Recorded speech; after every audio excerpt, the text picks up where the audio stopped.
नमस्कार स्टूडेंट। मैं राजेश नामदेव अपने यूट्यूब चैनल में आप सभी का फिर से वेलकम करता हूं। आज का जो वीडियो लेक्चर है हमारा वो क्लास 10th के लिए है, जिसमें हम क्लास 10th के स्टूडेंट को चैप्टर नंबर 2 की एक्सरसाइज सॉल्व करके बता रहे हैं, जिसका नाम है पॉलिनोमियल्स। तो स्टार्ट करते हैं हम। स्टूडेंट, लास्ट वीडियो लेक्चर में हमने आपको इसकी फर्स्ट और जो सेकंड एक्सरसाइज हैं उनको हमने सॉल्व करके बताया था, और उसमें हमने जो उसके टफ क्वेश्चंस यानी कि जो क्वेश्चंस स्टूडेंट से नहीं बनते हैं उनको हमने बहुत इजी तरीके से सॉल्व करके आपको बताया था। आज हम बात करने वाले हैं अगली जो एक्सरसाइज है हमारी उनके क्वेश्चंस की। तो इसमें हमारे सामने जो स्क्रीन पर क्वेश्चंस है उसमें लिखा हुआ है, divide the polynomial px by the polynomial gx and find the quotient and remainder। आपको दो पॉलिनोमियल्स दे रखे हैं px और gx, आपको इन दोनों को डिवाइड करना है और उसके बाद आपको क्वेशिएंट और रिमाइंडर की वैल्यू बतानी है। तो मैं आपको बता देता हूँ कि बहुत इजी तरीके से आप कैसे डिवाइड कर सकते हैं एक पॉलिनोमियल को दूसरे पॉलिनोमियल से। सबसे पहले स्टूडेंट हम क्या करेंगे, जो पॉलिनोमियल हमको डिवाइड करना है तो उसमें हम देखेंगे कि दोनों जो पॉलिनोमियल है हमारे वो उनकी जो वेरिएबल्स की पावर है वो असेंडिंग ऑर्डर में या डिसेंडिंग ऑर्डर में होना चाहिए। ठीक है, तो यहाँ पर हम दोनों की जो पावर्स है उसको डिसेंडिंग ऑर्डर में अरेंज कर लेते हैं। अगर पहले से अरेंज है तो कोई इशू नहीं है, अगर नहीं है तो हम सबसे पहले उनको अरेंज कर लेंगे। फिर उसके बाद हम इस तरीके से यहाँ पर डिवीज़न का जो प्रोसेस है उसको हम कंटिन्यू करेंगे। तो यहाँ पर हम सबसे पहले देखते हैं, ये हमारा एक्स स्क्वायर माइनस टू, इससे हमको डिवाइड करना है तो ये क्या हो गया, हमारा डिवाइजर हो गया। और एक्स की power 3 minus 3x square plus 5x minus 3, ये आपका डिविडेंड हो गया। तो स्टूडेंट सबसे पहले आपको इन दोनों में यही देखना है कि जो फर्स्ट जो आपका टर्म है उनकी जो पावर है उनमें कितना डिफरेंस है। तो यहाँ पर हम देखते हैं डिवाइजर की जो पावर है वेरिएबल की उसकी पावर 2 है, और डिविडेंड में जो वेरिएबल आ रहा है उसकी जो पावर है वो 3 है। तो यहाँ पर हम देखते हैं कि पावर का जो डिफरेंस है वो 1 का है। तो इसीलिए आप जो क्वेशिएंट में आपको टर्म लेनी है वो आप ले लेंगे x की पावर 1। अब इस x की पावर 1 का आप एक्स स्क्वायर माइनस 2 से मल्टीप्लाई कराएंगे। तो आपने क्या किया, x और एक्स स्क्वायर माइनस 2 इससे मल्टीप्लाई करा दिया। इसका मल्टीप्लाई कराने के बाद आपको क्या मिलेगा, x की पावर 3 माइनस 2x। तो हम यहाँ पर देखते हैं x की पावर 3 माइनस 2x हमने लिख दिया है। अब यहाँ पर ये ध्यान रखना है आपको कि जैसे x की पावर 3, तो x की पावर 3 वाली टर्म के नीचे है, और दूसरी जो हमको टर्म मिल रही है वो 2x यानी कि x की पावर 1 वाली मिल रही है। तो आप उसे x की पावर 1 वाली टर्म के नीचे ही रख लें। ओके, इस तरीके से फिर हम क्या करेंगे, यहाँ पर इनको सब्ट्रैक्ट करेंगे। सब्ट्रैक्ट करने के बाद हमको जो मिलेगा उसके साथ में जो यहाँ पर बची हुई टर्म्स हैं उनको आप नोट कर लेंगे। तो यहाँ पर हमारे पास आ गया minus 3x square plus 7x minus 3। Okay, अब आप दोबारा से फिर देखेंगे कि यहाँ पर जो फर्स्ट जो टर्म है उसमें हमको मिल रहा है माइनस 3x स्क्वायर। ठीक है, और यहाँ पर जो पावर है वो भी x की पावर 2 है, तो यानी कि x की पावर तो सेम हो गई। अब आपको क्या करना है, यहाँ पर जो कोफिशिएंट आ रहा है माइनस 3, तो माइनस 3 आपको लेना है क्योंकि यहाँ पर इनके कोफिशिएंट बराबर करने होते हैं। तो माइनस 3 हमने देखो यहाँ पर ले लिया है कोफिशिएंट में। तो अब माइनस 3 से आप मल्टीप्लाई करेंगे एक्स स्क्वायर माइनस 2 को। ओके, तो एक्स स्क्वायर माइनस 2 को आपने माइनस 3 से मल्टीप्लाई किया तो आपको मिला minus 3x square plus 6। Okay, फिर इसको हमने सब्ट्रैक्ट किया तो आपको लास्ट में 7x माइनस 9 आपको मिल गया। ओके, तो अब देखते हैं कि यहाँ पर देखो जो डिवाइजर था उसकी पावर जो थी 2 थी, और यहाँ पर जो रिमाइंडर आ गया है उसकी पावर 1 है। तो इसीलिए यहाँ पर इसको हम स्टॉप कर देंगे क्योंकि रिमाइंडर की पावर डिवाइजर से कम है। तो यहाँ पर हम इसको स्टॉप कर देते हैं, और इस कंडीशन में अब आपको बता देना है रिमाइंडर और क्वेशिएंट को। तो यहाँ पर देखते हैं कि ये जो क्वेशिएंट है वो आ गया x माइनस 3। ठीक है, और जो रिमाइंडर है वो आ गया 7x माइनस 9। तो ये हमारा क्या है, कोएफिशिएंट है और ये हमारा रिमाइंडर है। ओके, तो स्टूडेंट इस तरीके से हम बहुत आसानी से एक पॉलिनोमियल का दूसरे पॉलिनोमियल में डिवाइड कर सकते हैं और रिमाइंडर और कोएफिशिएंट को फाइंड कर सकते हैं। इसी तरह के क्वेश्चंस एग्जाम में पूछे जाते हैं। अब नेक्स्ट देखते हैं, अगला जो क्वेश्चंस है वो हमारा इसी तरह का है। उसमें भी हमने लिखा है एक पॉलिनोमियल को, ठीक है, दूसरे पॉलिनोमियल से डिवाइड करना है। तो सबसे पहले हमने आपको बताया था कि दोनों जो पॉलिनोमियल्स हैं उनको सही ऑर्डर में अरेंज करना है। तो यहाँ पर हम देखते हैं जो जी एक्स है हमारा, ठीक है, उसको जब हम अरेंज करेंगे तो क्या हो जाएगा, डिक्रीजिंग ऑर्डर में एक्स स्क्वायर आएगा, फिर माइनस एक्स आएगा और फिर प्लस वन आएगा। तो इसीलिए हमने यहाँ पर आपको डिवाइड करते हुए जब दिखाया है तो यहाँ पर हमने ऑर्डर इसका चेंज कर लिया है। ओके, अब स्टूडेंट आप देख लेंगे यहाँ पर जो फर्स्ट जो टर्म है हमारी डिविडेंड की वो एक्स की पावर 4 है और जो डिवाइजर है उसकी पावर उसमें 2 है। तो पावर का जो डिफरेंस आ रहा है वो 2 का आ रहा है। तो इसीलिए क्वोशिएंट में आपको क्या लेना होगा, क्वोशिएंट में आपको लेना होगा सबसे पहले एक्स की पावर 2। तो हमने यहाँ पर देखो एक्स की पावर 2 ले ली है। अब आप मल्टीप्लाई करेंगे एक्स की पावर 2 का x square minus x plus 1 से। आपने मल्टीप्लाई कर दिया, मल्टीप्लाई करने के बाद में आपको मिल गया एक्स की power 4 minus x Q plus x square. फिर आपने इसको सब्ट्रैक्ट कर दिया, सब्ट्रैक्ट करने के बाद में हमको क्या मिला, एक्स की पावर 3 माइनस 4x स्क्वायर और प्लस 4x प्लस 5। ठीक है, अब आपको फिर से देखना है, यहाँ पर x की पावर 3 है और यहाँ x की पावर 2 है। तो यहाँ पर आपको x की पावर 1 लेनी है। तो हमने x की पावर 1 ले ली और x की पावर 1 का फिर मल्टीप्लाई कर दिया x square minus x plus 1 से। तो अब हमको मिल गया x cube minus x square plus x.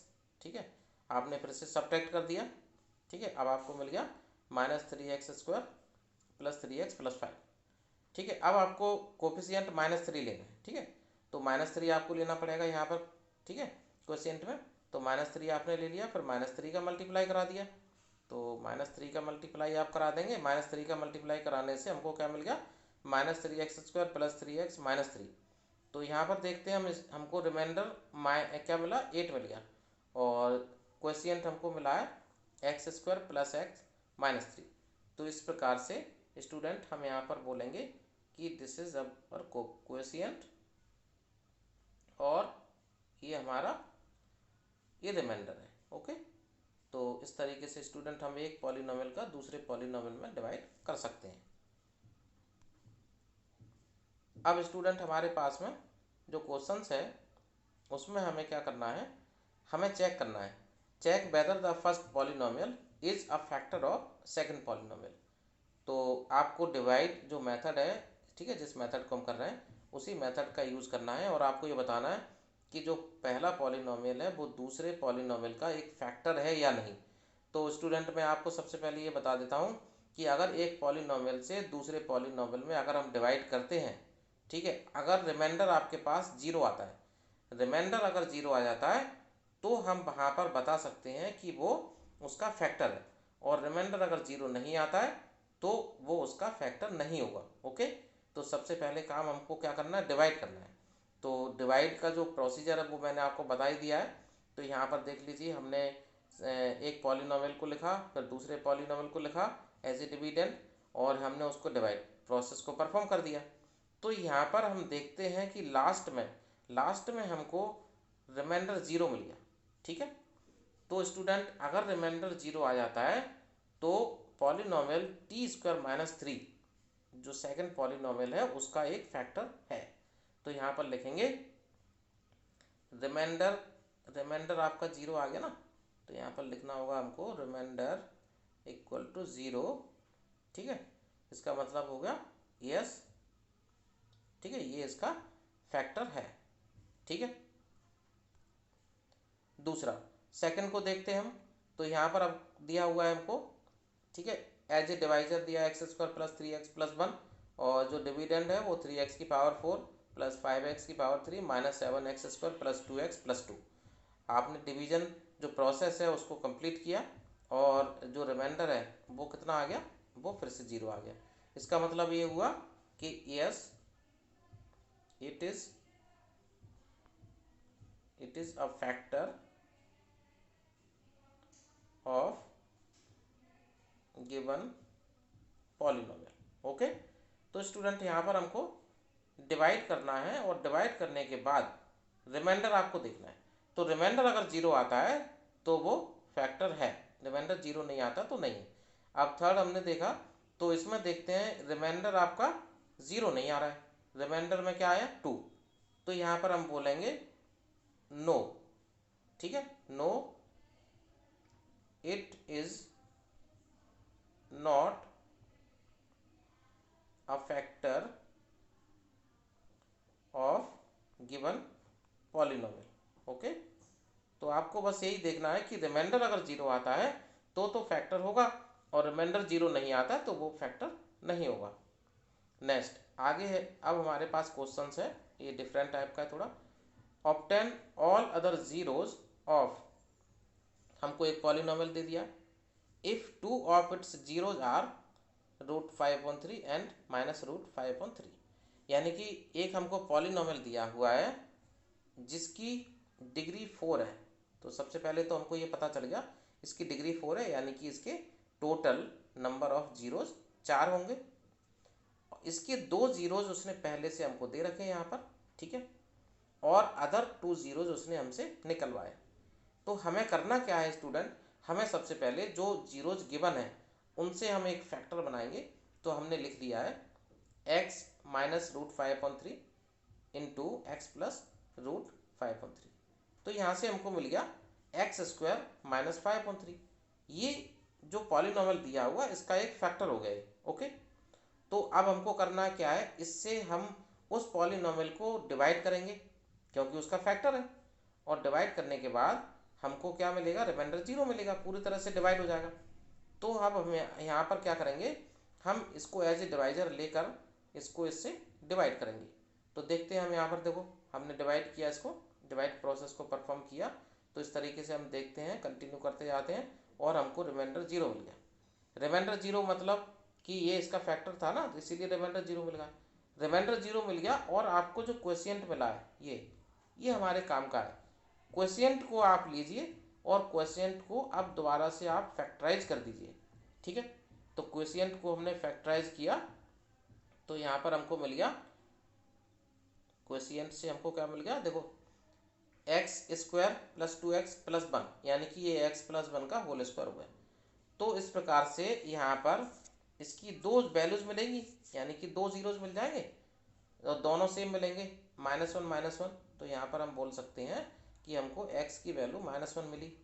तो इसका मतलब ये हुआ कि x + 1 का जो होल स्क्वायर है, तो यहाँ से हमको 2 जीरोज मिल गए जिसकी वैल्यूज -1 है। ओके, तो इसका मतलब ये हुआ कि हमें पहले से 2 जीरोज जो गिवन थे, ठीक है, उनके साथ में हमको 2 जीरोज और मिल गए जिनकी वैल्यूज -1 -1 है। तो टोटल 4 जीरोज हो गए आपके, यही हमको फाइंड करना था। तो इस प्रकार से हमने सारे जीरोज उसके कैलकुलेट कर लिए। नेक्स्ट देखते हैं, अब हमारे पास जो क्वेश्चन है इसमें हमको दिया है, on dividing by a polynomial gx the quotient and remainder were x -2 and -2x + 4 respectively, find gx। Student यहाँ पर हमारे पास में जो पॉलिनोमियल दिया हुआ है, ठीक है, वो पॉलिनोमियल ये है, ये यहाँ से है ना मिसिंग हो गया है। तो यहाँ पर हम इसको मार्क करके आपको बता देते हैं, ठीक है। तो इस पॉलिनोमियल को डिवाइड करना है, ठीक है, इसको gx से डिवाइड किया। ओके, तो क्वोशिएंट एंड रिमाइंडर आपको क्या मिलता है, x -2 एंड -2x + 4 ये मिलता है आपको, ठीक है। तो उस केसेस में आपको क्या करना है, gx फाइंड करना है, ठीक है। gx आपको नहीं पता, तो हम यहाँ पर क्या करेंगे, रिमाइंडर थ्योरम का यूज़ कर लेंगे। तो स्टूडेंट यहाँ पर हमें पता है dividend equal to divisor into quotient plus remainder, ये थ्योरम हमें मालूम है। इस थ्योरम का हमें यूज़ करना है। क्वोशिएंट देखो हमारे पास है, ये हमें कैलकुलेट करना है gx, और ये हमारे पास है, रिमाइंडर भी हमारे पास है। तो इस थ्योरम का यूज करके हमने सभी की वैल्यू पुट कर दी, तो हमारे पास ये इस तरह का आ गया। ओके, अब यहाँ पर देखो जी एक्स की जो वैल्यू है वो क्या होगी, ये polynomial upon x minus two. तो इसका मतलब एक्स माइनस टू से हमें डिवाइड करना है इसको, तो हमने एक्स माइनस टू से इसको डिवाइड कर दिया। तो यहाँ पर हम देखते हैं एक्स माइनस टू से हमने इसको डिवाइड किया तो हमको यहाँ पर रिमाइंडर मिल गया ज़ीरो। ओके, तो यहाँ पर डिवाइड करने के बाद में हमको जी एक्स की वैल्यू मिल जाती है। ओके, तो इस तरीके से हमने स्टूडेंट यहाँ पर जी एक्स की वैल्यू फाइंड कर ली।